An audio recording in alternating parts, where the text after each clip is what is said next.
By 2024, 79% of adults worldwide were plugged into the formal financial system. Right. I mean, that is a massive leap from just a decade prior. It is an economic evolution that is officially lifting billions out of poverty, simply through the sheer frictionless efficiency of digital money. And yet, in July 2022, a single line of bad code at a telecom company left a third of Canada entirely unable to buy food, access hospital records, or, even dial 911. Welcome to the debate. Today we are examining the global transition to a cashless digital economy. Yeah, the tension in the research here is incredibly sharp. Are we looking at a triumph of financial inclusion and macroeconomic efficiency? Or are we looking at a dangerous surrender of our psychological autonomy, our privacy, and our systematic resilience? Is the absolute pinnacle of macroeconomic efficiency. I mean, it's a system that democratizes access to capital, accelerates global trade, and deliberately strips away the friction and the very real physical danger inherent to paper currency. And I will be arguing that this relentless push for a cashless society is effectively a war on bearer assets. A war? A war, yes. It's a transition that strips human beings of their natural psychological self-regulation, creates catastrophic single points of failure in our infrastructure, and hands unprecedented programmable surveillance power to both states and corporations. I see why you think that, but let me give you a different perspective. I want to start by zooming out and looking at the macro data. Because the narrative of digital money, especially when you look at the World Bank's Global Findex 2025 report, is overwhelmingly one of empowerment. Mm-hmm. We aren't just talking about paying for coffee with a smartwatch in New York. Because of the global surge in mobile money, 40% of adults in developing economies are now saving formally. Wow. Yeah, that is a 16 percentage point jump since just 2021. And beyond the inclusion aspect, we have to look at the sheer cost and danger of physical cash. It is functionally a tax on the poor and a massive vector for illicit activity. I'm sorry, but I just don't buy that. Let me tell you why. A tax on the poor? I would argue the exact opposite, but walk me through your evidence there. Look at the Missouri EBT study from our behavioral economics data. Okay. Before the 1990s, welfare benefits in the United States were mostly distributed via physical paper checks. So recipients would get these checks in the mail, take them to independent check cashing storefronts, and, walk out with hundreds of dollars in hard currency. Which is incredibly dangerous. Exactly. Those physical locations became recognized hotspots for predatory street offenders.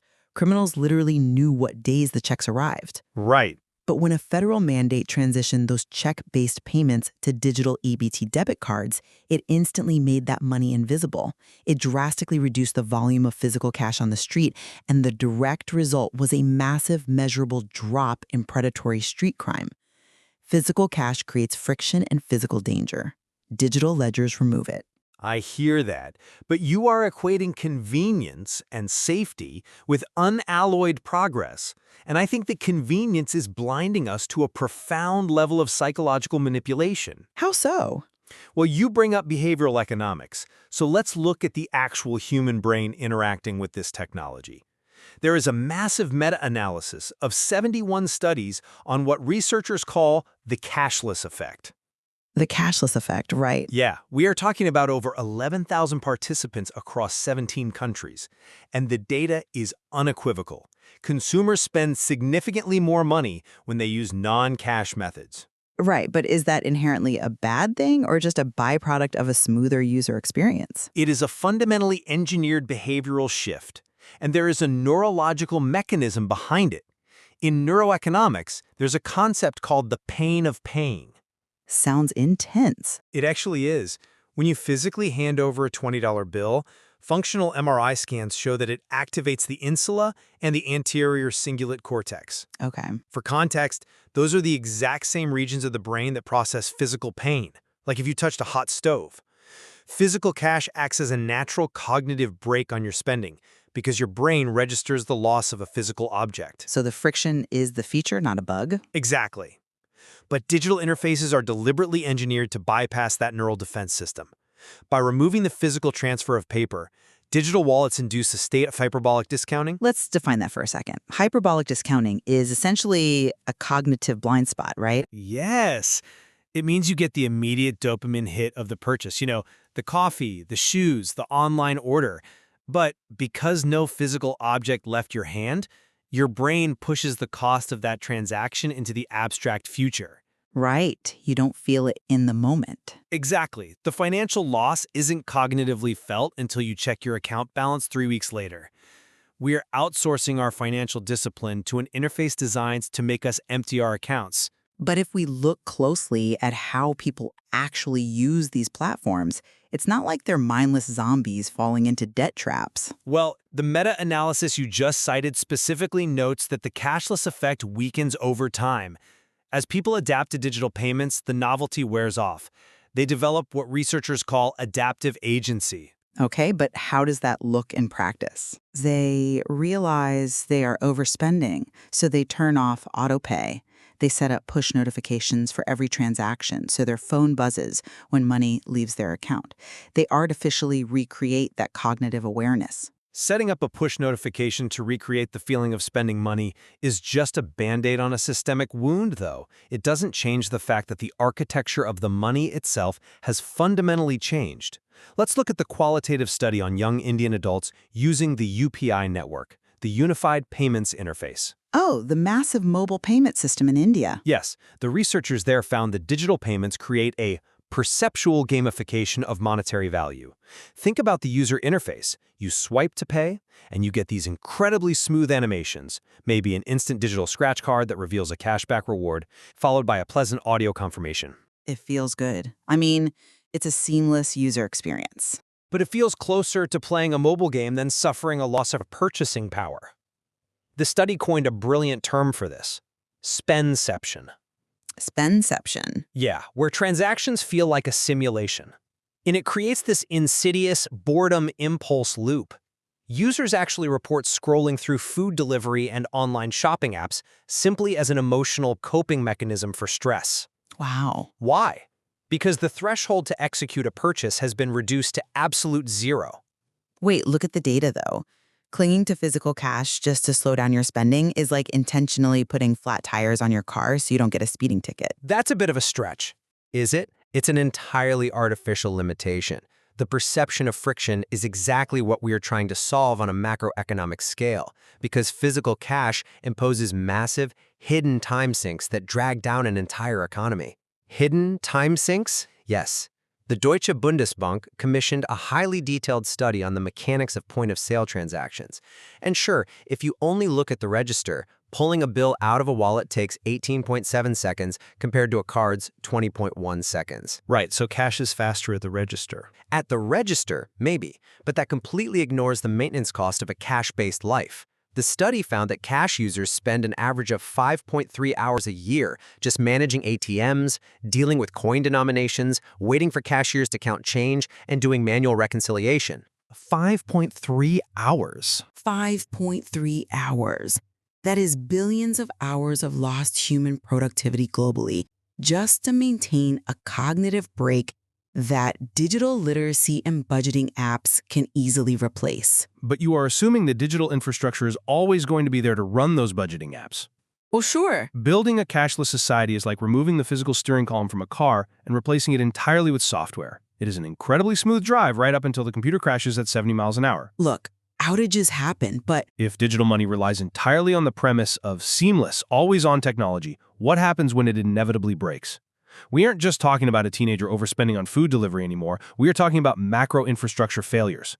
Let's look at July 8th, 2022 in Canada. you're bringing up the Rogers Communications outage. I am. It was a routine routing update. A single coding error deleted the BGP prefix. For anyone unfamiliar, BGP is essentially the GPS system of the internet. It tells data where to go. Right, the Border Gateway Protocol. Exactly. They deleted it, and instantly, 25% of Canada's internet vanished. The engineers actually locked themselves out of their own core routers.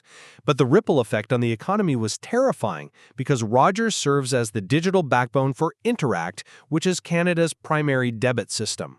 So the point-of-sale terminals literally lost their mapping to the bank's servers. Exactly.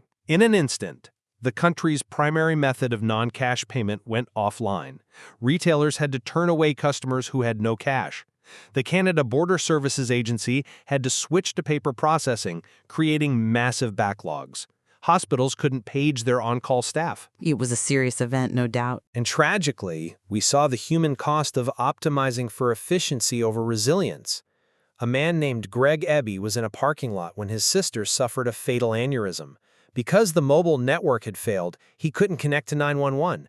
He had to keep leaving his dying sister's side just to search for a working landline. When we eliminate physical cash, we are building a digital house of cards. That's an interesting point, though I would frame it differently. That is a harrowing example, and I am not minimizing the severity of network outages. Look at the 2024 CrowdStrike incident. A faulty update affected 8.5 million enterprise devices globally. It grounded commercial airlines, and it forced major hospitals like Mass General to cancel surgeries. But I would argue that these are engineering growing pains. They are not a valid reason to abandon the digital transition. How many hospital systems have to go offline before it's more than a growing pain? But doesn't physical cash have its own incredibly fragile, high-friction infrastructure?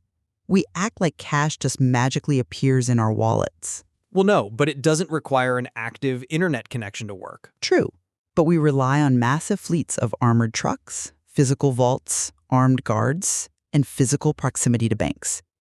If a natural disaster hits a region, say a hurricane wipes out power and floods the roads, local cash reserves at the few functioning ATMs run out instantly. Yes, which is why people keep cash on hand for emergencies. The solution to digital fragility isn't retreating to paper money. It is engineering digital redundancy. What does digital redundancy look like if the network is down? Look at Sweden. They are practically a cashless society already, and their central bank, the Riksbank, has explicitly acknowledged the vulnerability of fully online systems. So they are actively developing offline digital payment agreements, which are slated for rollout by July 2026. Wait, how does an offline digital payment clear without the internet? It uses secure hardware elements in mobile phones to establish trusted peer-to-peer connections, kind of like an advanced, highly secure Bluetooth handshake. Okay. The devices cryptographically verify the funds locally, transfer the digital tokens, and then sync up with the central ledger later once connectivity is restored. It ensures transactions can clear even during severe data communication failures. You build better tech to solve the problem. You don't go back to the abacus. That's exactly where the illusion breaks for me. You are framing this entire transition as a purely technical engineering challenge. Let's build a better Bluetooth handshake. Let's build a better server. Because it is an engineering challenge. But when we move from accidental technological failures to the actual architecture of these systems, we inevitably arrive at intentional, systemic weaponization. The question isn't just what happens when the ledger goes down.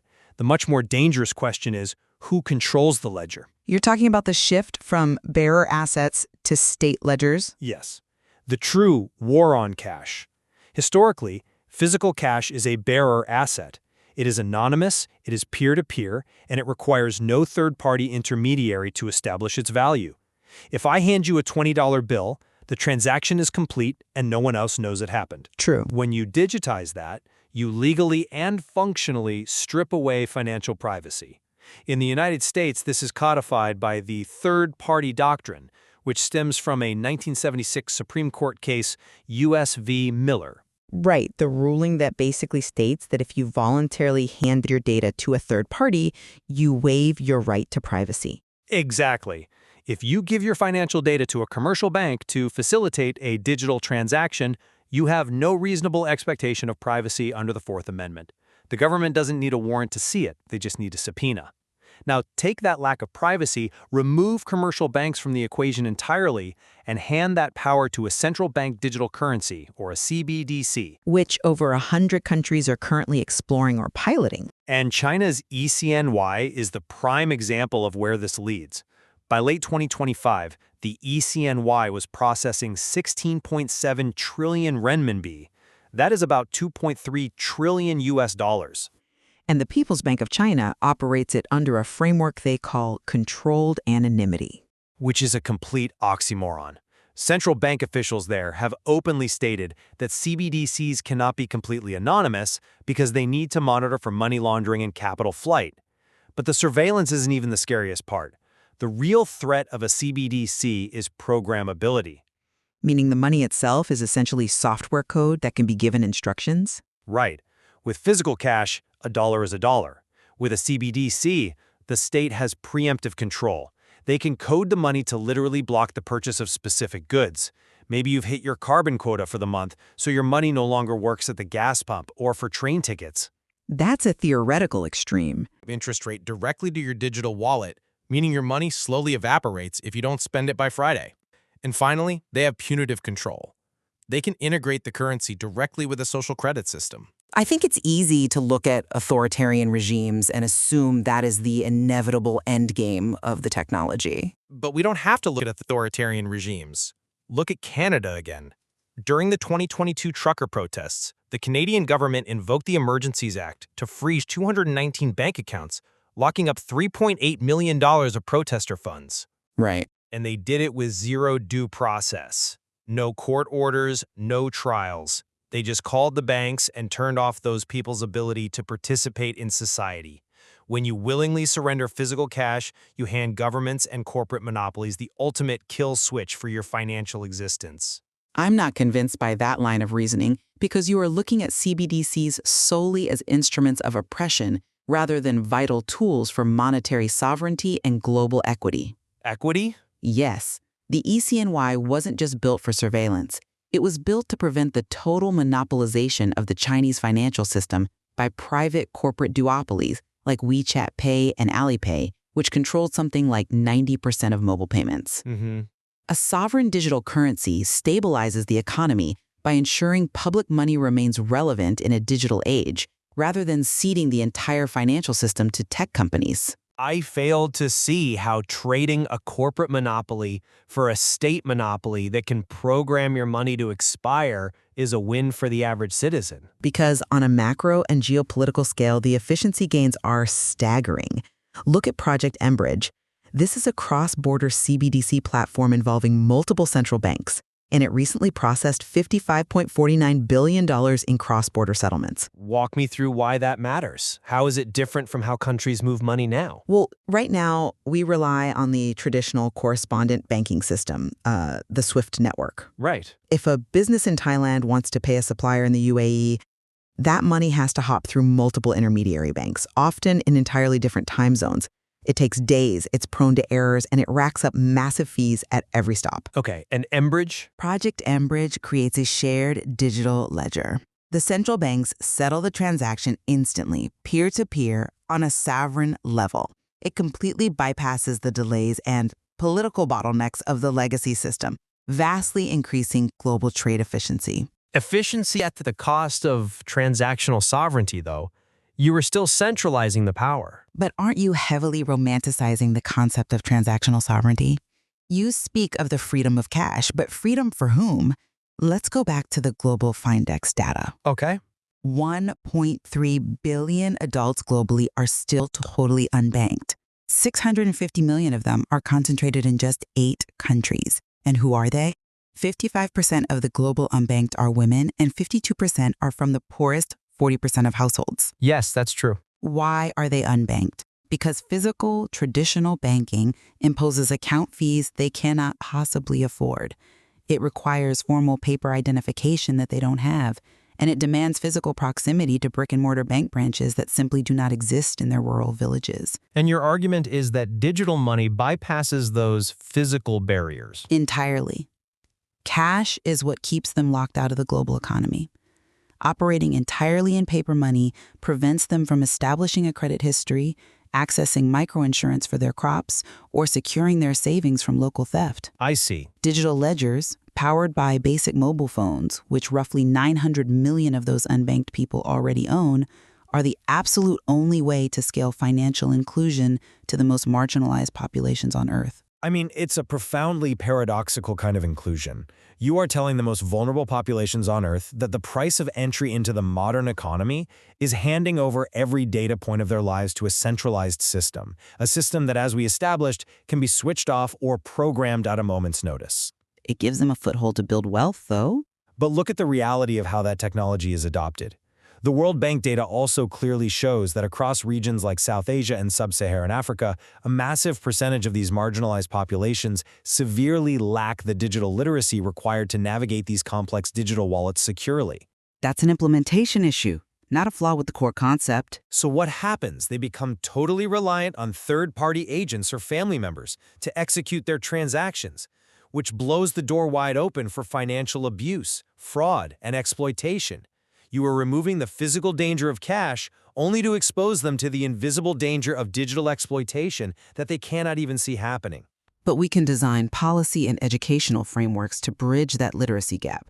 The technology itself isn't the enemy. It's a tool that requires better onboarding. A tool with a lot of built-in risks. Sure, but we are reaching the natural conclusion of our time today, so I want to pull these threads together and summarize my stance. Go ahead. A cashless society is not some dystopian plot to control the masses.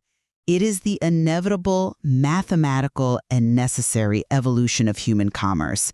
It brings billions of the unbanked and marginalized into the formal economy, giving them tools to build actual wealth. It starves the illicit economy of the untraceable paper money it relies on to function. And through innovations like mBridge, it optimizes global trade for the 21st century. The risks you've highlighted, the network outages, the privacy concerns, the behavioral spending quirks, are solvable engineering and policy challenges. They are not reasons to stall human progress. And my stance remains that macroeconomic efficiency is a remarkably poor trade for our individual freedom. By willingly surrendering physical bearer assets, we are doing three incredibly dangerous things. Okay. First, we are outsourcing our psychological discipline to user interfaces deliberately designed to make us spend more. Second, we are building a fragile digital house of cards, just waiting for the next BGP routing error or cyber attack to paralyze our hospitals and grocery stores.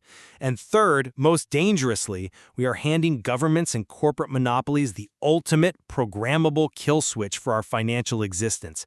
You cannot engineer your way out of a centralized surveillance state once you have voluntarily handed over the keys.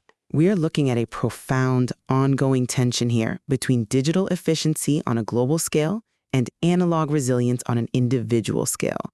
As long as 65% of adults in low-income economies still lack basic financial access, while at the exact same time major global economies are piloting highly programmable digital currencies, this battle is really only just beginning. We are fundamentally deciding the future of what it actually means to own something. Exactly. We aren't going to solve it today. The next time you tap your phone to pay for your morning coffee, ask yourself, are you simply buying convenience or are you quietly paying with your autonomy? We'll leave that for you to decide.